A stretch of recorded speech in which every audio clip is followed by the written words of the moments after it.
it's sort of controlled by the school calendar. So on Mondays, we always have a business meeting, and that starts at 7:30, and that goes till about 8. So I try to come early so I can have things set up for my day before it starts at 7:30. Tuesdays we have devotions, so that again is 7:30, so I try to come early. Wednesdays vary depending on whether we have professional development or we can use that time ourselves. And Thursdays are kind of a freebie day. Teachers have rotating responsibilities on Friday mornings, so sometimes those determine the day. So I like to get here early, have a cup of coffee, get organized, do grading. That's my schedule.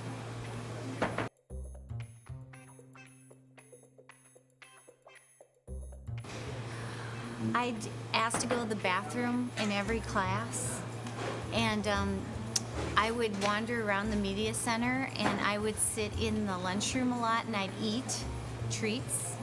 And then I'd go out, if I was a senior, I'd go out during my free time, and I wouldn't necessarily come back in time. And then if I had a bad test, I'd go to the nurse's office.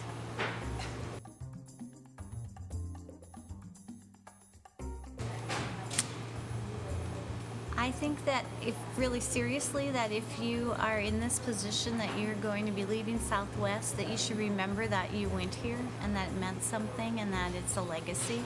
And so carry the moniker of a Southwest graduate with pride.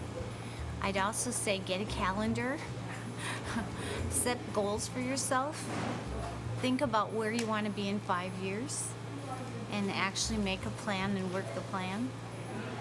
And the last thing I would say to seniors is to always remember to be kind.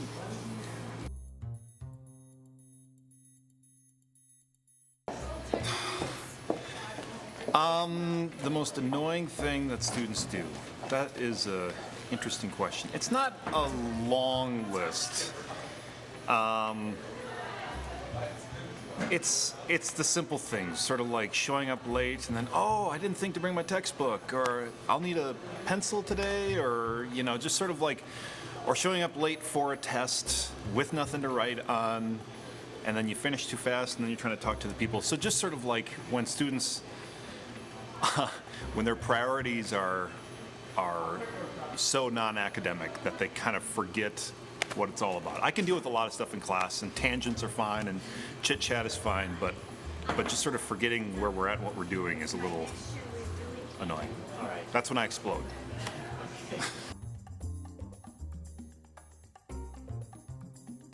I enjoy both. I think a lot of people enjoy both. You can't equally love both. And I love Star Wars more. And I think it's the spiritual aspect of Star Wars that I enjoy more, but it's also Star Trek can sort of lean toward the utopian, and if we have this or that, sort of like once we have the most enlightened people in charge, then we can kind of create this sort of, we can create some sort of utopia. At least the original Star Trek was in that vein, whereas Star Wars felt much more in line with the idea of like a fallen or screwed up human nature, and I like the ideas of like sort of empires rising and falling. Like as a history teacher, that's interesting for me, and those themes are really woven into Star Wars. So because of social studies, that's why I like Star Wars more.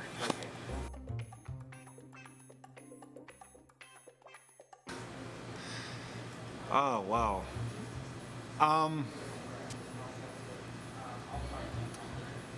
My first moves would, at this moment in history, my first moves would be bipartisan.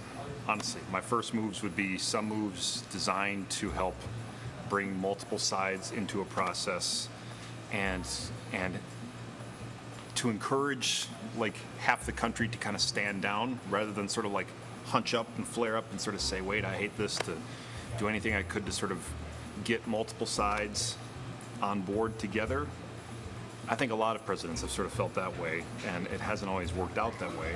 I would also do things like, this might sound really boring to some people, but I would do things like talk to places like Poland the Czech Republic and Israel, places that have been historical allies of the U.S. and have maybe not felt that way in recent years, and sort of assure them that the United States will support them in their struggle against Iran or Russia or these other places. Really, really encourage our allies.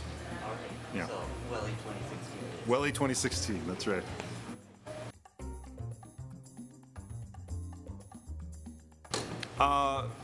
All I want to say is Southwest Christian High School is awesome, legitimately awesome. I've worked at other schools, and those places are great, but this place is something special, and the students are a huge part of that. Mostly the teachers, but the students are a little part of that, and so good for the students. All right, thanks guys. Thank you.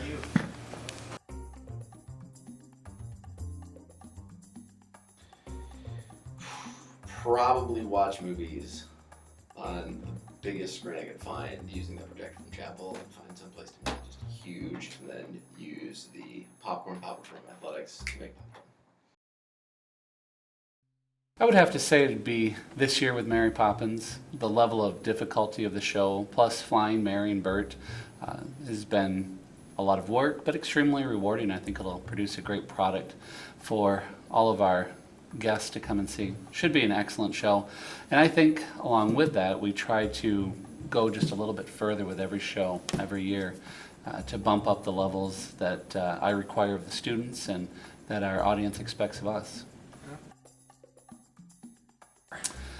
Well, I would have to say Tom Cruise usually, because he's 5 foot and I'm 6'4", so people usually mix us up all the time. I mean, it happens. Other than that, probably John Cena, because obviously. So really, any of those two. The guns and yeah. That's. Well, I would say that'd have to be Mr. Becker. Just the level of experience and wisdom he brings. He's been around for so much of all the events that have happened here on this earth. I mean, in fact, when he was born, that was flat.